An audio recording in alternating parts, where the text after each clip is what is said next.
ഒന്ന് പറഞ്ഞ് രണ്ടാമത്തേന് വരുന്ന ചോദ്യം മണിപ്പൂരിനെ കുറിച്ച് പറയൂ, CAA കുറിച്ച് പറയൂ എന്നൊക്കെയാണ്. അപ്പോൾ പാകിസ്ഥാനിൽ നിന്നുള്ള മുസ്ലിങ്ങൾക്ക് ഇവിടെ പൗരത്വം കൊടുക്കുന്നില്ല എന്നാണ് മനസ്സിലാക്കേണ്ടത്. അപ്പോൾ പിന്നെ പാകിസ്ഥാൻ എന്നുള്ള രാജ്യം എന്തിനുണ്ടായി എന്നുള്ള ചോദ്യം അവിടെ നിൽക്കുന്നു. സമാനമായ നിയമം അമേരിക്ക ഉണ്ടാക്കിയിരുന്നു. അവിടെ അവർ പറഞ്ഞിരുന്നു ഇറാനിൽ നിന്നും മറ്റുമുള്ള ക്രിസ്ത്യൻസിന് പൗരത്വം കൊടുക്കാം, പക്ഷെ മുസ്ലിംസ് അത് പറ്റില്ല എന്ന് പറഞ്ഞു.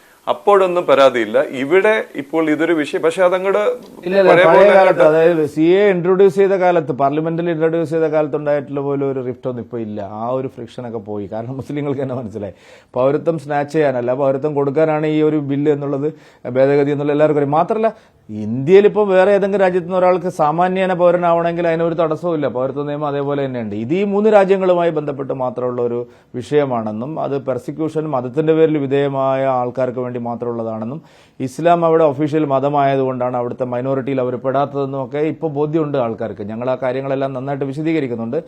മുസ്ലിം കമ്മ്യൂണിറ്റിക്ക് പിന്നെ ഒരു അകൽച്ച പൊതുവെ ഉണ്ട്. കാരണം അത് അത്ര എളുപ്പത്തിൽ തീരില്ല. പക്ഷെ ഞാൻ അവിടെ കണ്ടൊരു കാര്യം, മുസ്ലിം സ്ത്രീകളുടെ ഇടയിൽ ഉള്ളൊരു പ്രോ മോദി മൂവ്മെന്റ്, അവർക്കുള്ള സന്ദേശം എന്താണ് വളരെ കൃത്യമാണത്. കാരണം സ്വത്തവകാശം പെൺകുട്ടികൾ കിട്ടാതിരിക്കുക, മുത്തലാഖ് ചൊല്ലി പെൺകുട്ടികളെ വഴിയാധാരമാക്കുക, ഇതിനെല്ലാം എതിരെ നരേന്ദ്രമോദി എടുത്ത സ്റ്റെപ്പ്, മോദിജിയുടെ സ്റ്റെപ്പ് വളരെ മുസ്ലിം സ്ത്രീകളിൽ, പ്രത്യേകിച്ചും എഡ്യൂക്കേറ്റഡ് മുസ്ലിം സ്ത്രീകളിൽ വളരെ ശക്തമായിട്ടുള്ള ചലനം ഉണ്ടാക്കിയിട്ടുണ്ട്. പിന്നെ ഈ ഒരു തീവ്ര ചിന്താഗതിക്കാരായിട്ടുള്ള ലീഡർഷിപ്പാണല്ലോ ആ സമുദായത്തിന്റെ ഏറ്റവും വലിയ ദൗർഭാഗ്യം. മുസ്ലിം സമുദായമാകെ ഇതിനൊന്നും അടിപ്പെടുന്നവരാണെന്ന് ഞാൻ പറയുന്നില്ല. പക്ഷെ എപ്പോഴും കേരളത്തിലെ ഒരു ലീഡർഷിപ്പ്, അവരെ നയിക്കുന്നത് സ്ട്രാറ്റജിക്കൽ വോട്ടിന് വേണ്ടി അവരെ പ്രേരിപ്പിക്കുക, മോദിക്കെതിരായിട്ടുള്ള പ്രചാരണം നടത്തുക, ഇതിനൊക്കെ ഒരു ലീഡർഷിപ്പ് ഇവിടെ ഉണ്ട്.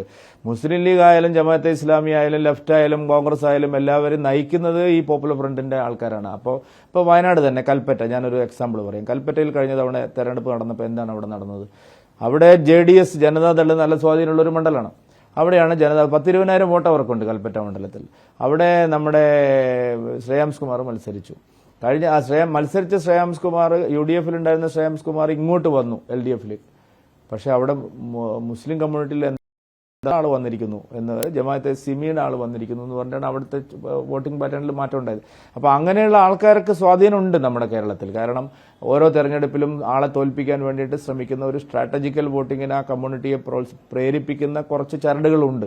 പക്ഷെ അപ്പോഴും എഡ്യൂക്കേറ്റഡ് ആയിട്ടുള്ള മുസ്ലിങ്ങൾക്കിടയിൽ ഒരു മാറ്റം വേണം എന്നാഗ്രഹിക്കുന്ന ആളുകൾ ധാരാളമുണ്ട്. പക്ഷെ അതൊരു സബ്സ്റ്റാൻഷ്യലായിട്ട് പറയാൻ പറ്റുന്ന ഒരു വലിയ സംഖ്യയാണെന്ന് ഞാൻ പറയുന്നില്ല. പക്ഷെ ചേഞ്ചസ് സ്റ്റാർട്ട് ചെയ്തിട്ടുണ്ട്. പക്ഷെ ക്രിസ്ത്യൻ കമ്മ്യൂണിറ്റിയിൽ അങ്ങനെയല്ല. ക്രിസ്ത്യൻ കമ്മ്യൂണിറ്റിയിൽ നല്ല മാറ്റമാണ് ഞാൻ കാണുന്നത്. കാരണം അവർ ഇതെല്ലാം മനസ്സിലാക്കുന്നുണ്ട്. അവർക്ക് ഡെവലപ്മെന്റ് വേണമെന്ന് ആഗ്രഹമുണ്ട്.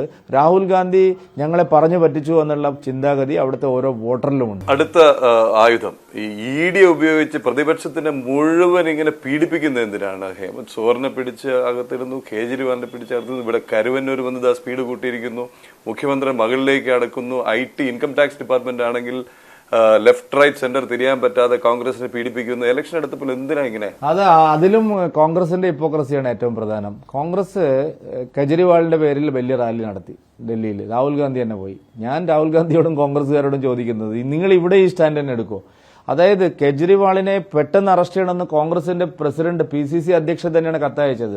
മാക്കൻ തന്നെ ഭയങ്കരമായിട്ട് പത്രസമ്മേളനം നടത്തി. നമ്മളെല്ലാവരും ജനൻ TVയിലൊക്കെ എത്രയോ കാണിച്ചതാണ്. മാക്കൻ എന്നും വന്നിട്ട് പറയുകയാണ് അജയ്, അയ്യോ ഇത് അന്തർധാരയാണ്, മോദിയും പിന്നെ കെജ്രിവാളും തമ്മിൽ അണ്ടർസ്റ്റാൻഡിംഗ് ആണ്, ബാക്ക് ഡോർ ഓപ്പറേഷൻസ് ആണ്, അദ്ദേഹത്തെ രക്ഷിക്കുകയാണെന്ന് പറഞ്ഞ ആള് അറസ്റ്റ് ചെയ്ത ഉടനെ തിരിഞ്ഞു.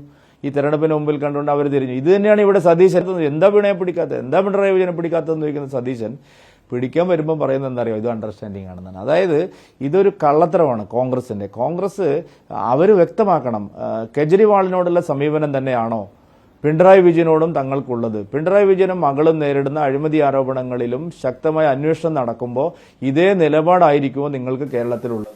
ഡൽഹിയിൽ ഒരു നിലപാടും കേരളത്തിൽ ഒരു നിലപാടും നിങ്ങൾക്ക് എങ്ങനെ എടുക്കാൻ സാധിക്കുന്നു? അത് വളരെ പ്രസക്തമാണ്. പിന്നെ ED അന്വേഷിക്കുന്ന തെരഞ്ഞെടുപ്പ് നോക്കിയിട്ടൊന്നുമല്ലെന്ന്. ED ഇപ്പോൾ അങ്ങനെയാണെങ്കിൽ കവിതയെ അറസ്റ്റ് ചെയ്തിരിക്കുന്നത് തെലങ്കാന സർക്കാർ പോയിട്ടല്ലേ?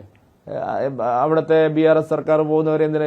ഇതൊക്കെ എന്ന് പറഞ്ഞു കഴിഞ്ഞാൽ ED അവരുടെ കാലാവധിക്കനുസരിച്ച് അന്വേഷണങ്ങൾ നടക്കും, അവർക്ക് തെളിവുകൾക്കനുസരിച്ച് അവർ ആളെ പിടിക്കും. ED അന്വേഷണം തെരഞ്ഞെടുപ്പ് വരുമോ പോകുന്ന നോക്കിയിട്ടില്ല. ഒരു കാര്യം മോദിജി പറഞ്ഞിട്ടുണ്ട്, ഞാൻ അഴിമതിക്കെതിരെ കോംപ്രമൈസ് ഇല്ല. അതിന്റെ 3ാമത്തെ സർക്കാരിന്റെ കാലം കൊണ്ട് പൂർണ്ണമായിട്ടും അഴിമതിക്കാരെ ഇല്ലാതാക്കും. രാജ്യത്ത് കുടുംബവാഴ്ചയും അഴിമതി രാജ്യവും ഇല്ലാതാക്കുമെന്നത് മോദിയുടെ പ്രഖ്യാപിത ഗ്യാരണ്ടിയാണ്. അതിവിടെ നടപ്പാവും. മോദിജി പറഞ്ഞല്ലോ, ഈ കരുവന്നൂരിനെ പറ്റി താങ്കൾ സൂചിപ്പിച്ചു. ക്ലിയർ ആയിട്ട് മോദിജി പറഞ്ഞല്ലോ, കരുവന്നൂരിൽ കള്ളപ്പണം പിടിച്ചെടുത്ത് പാവങ്ങൾക്ക് നൽകും. അതിനാണ് ഇ ഡി പരിശ്രമിക്കുന്നത്. അതിനുവേണ്ടി ഇവരെന്താ ചെയ്തത്? ഇവർ ഈ കള്ളപ്പണമൊക്കെ വെച്ചിട്ട് പാരലൽ അക്കൗണ്ടുകളാക്കി വെച്ചിരിക്കുകയാണ്. 32 ബാങ്കുകളെ കണക്കുകൾ നേരത്തെ കിട്ടിയിരുന്നു. അതിൽ 12 എണ്ണം ഇപ്പോൾ കൊടുത്തിരിക്കുകയാണ്. എല്ലാ ജില്ലയിലും ഈ കള്ളപ്പണ ഇടപാട് കോഓപ്പറേറ്റീവ് ബാങ്ക് ാണ്. ഞങ്ങൾ നോട്ട് നിരോധന കാലത്ത് ഇത് വളരെ വ്യക്തമായി പറഞ്ഞതാണ്. കാരണം പല പേരുകളിലായി, പല ആളുകളുടെ പേരുകളിലായിട്ട് CPM-ന്റെ പണം, അവരുണ്ടാക്കിയ പണം മുഴുവൻ കോഓപ്പറേറ്റീവ് ബാങ്കിൽ, ആ സഹകരണ പ്രസ്ഥാനത്തെ ആകെ മോദി ശുദ്ധീകരിക്കും. അതിൽ ഒരു സംശയവും വേണ്ട. കാരണം കോഓപ്പറേറ്റീവ് മൂവ്മെന്റിന്റെ ഒബ്ജക്റ്റീവ് തന്നെ ഇവിടുത്തെ പാവപ്പെട്ടവനെ സഹായിക്കാനാണ്. പാവപ്പെട്ടവനെ വഞ്ചിച്ച് കമ്മ്യൂണിസ്റ്റുകാരും കോൺഗ്രസ്സുകാരും ചേർന്നിട്ട് ഈ സഹകരണ മേഖലയെ ഒരു കള്ളപ്പണം ഡംപ് ചെയ്യാനുള്ള ഒരു സ്ഥലമായിട്ട് മാറ്റിയിരിക്കുകയാണ്.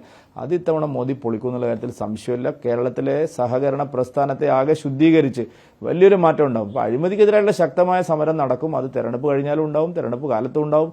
തെരഞ്ഞെടുപ്പുകൾ വരും പോകും. അഴിമതിക്കെതിരായ യുദ്ധം അവസാനിക്കുന്നില്ല.